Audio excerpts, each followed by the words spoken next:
But ultimately, things did get rough when the pandemic first started, which was about, 6 months ago when it got really bad.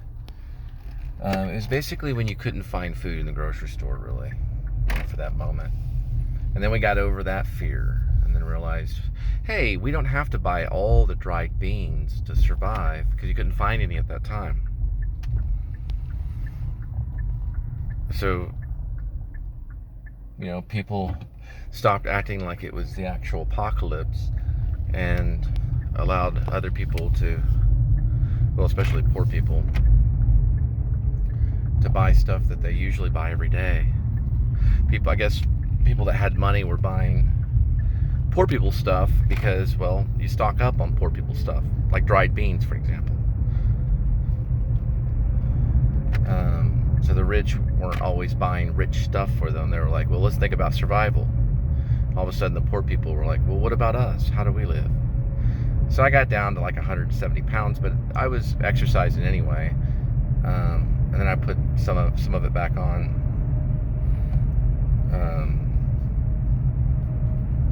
And then I met somebody, because it had been a year since my wife left with the kids.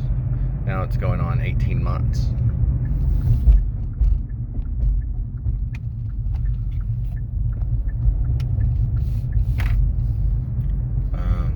Which is hard, because this is not a really good time to go through divorce, separation with the kids. These are things that I went through when I was about 9 years old.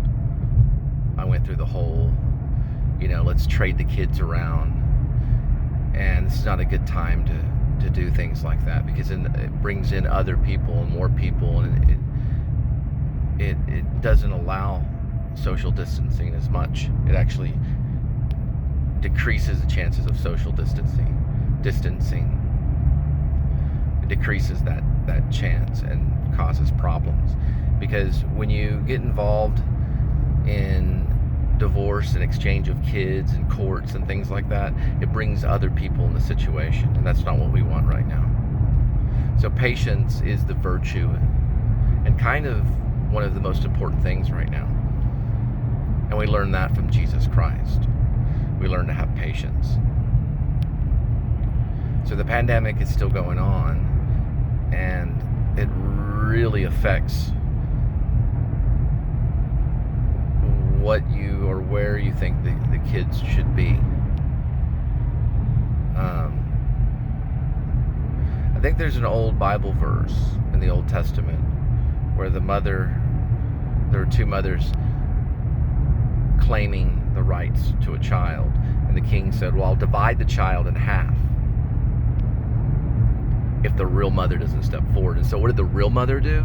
The real mother pointed to the false mother and said, she's the mother, so that the kids could survive, or the kid could survive, in the Bible verse.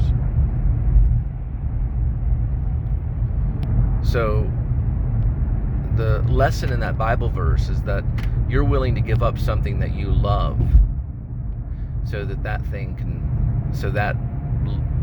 person that you love can survive.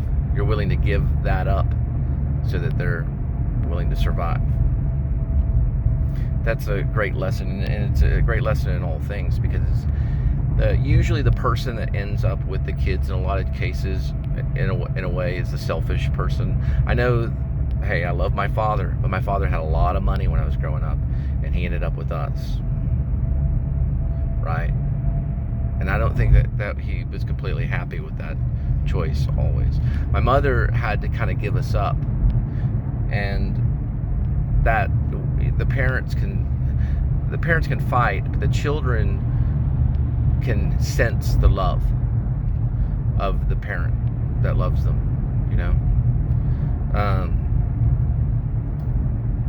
in this case, I'm not willing to fight at this point because I don't think it would be safe to do. That's kind of the point of this little message or parable or whatever, comparing it to an Old Testament story about the child that could have been divided, meaning the king would have killed that child if the mother wasn't willing to give that child up to the other parent so that the child could survive. The ultimate lesson in that is that the child survives, the child lives, right? I think in this story, it's about sacrificing what you think belongs to you so that there could be safety.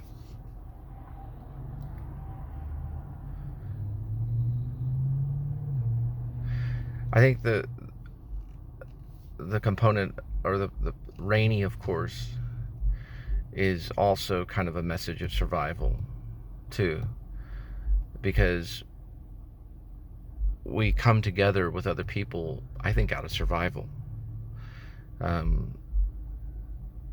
It's not out of just mere selfishness, but I think it's out of a sense of survival. I think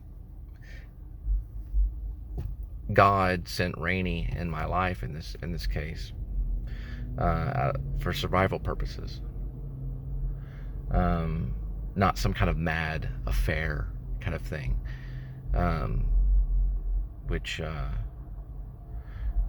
don't even know if you can see it as that, because these are times where we're wanting to survive and find ways to lessen the load to the point where I don't know what I was going through before I met her. It was just a very dark time. I mean, it still is, but there's got to be some shelter from the storm kind of thing. There's got to be some safety from the storm. And in a way, it's kind of hard to verbalize because you feel judged and you feel wrong for what you're doing.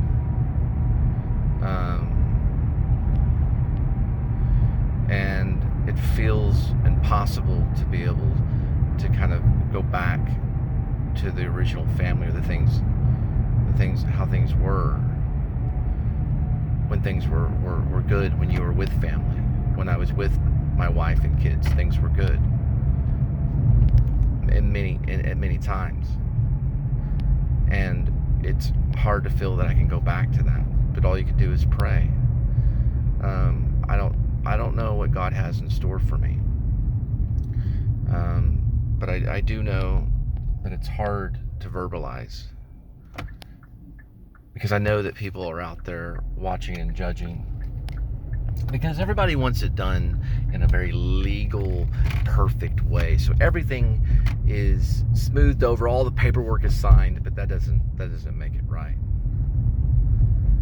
That doesn't make anything right about all this, about losing your family in a possible divorce. It's not.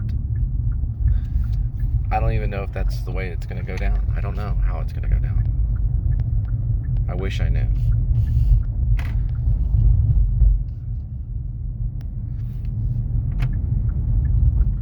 Only God really knows.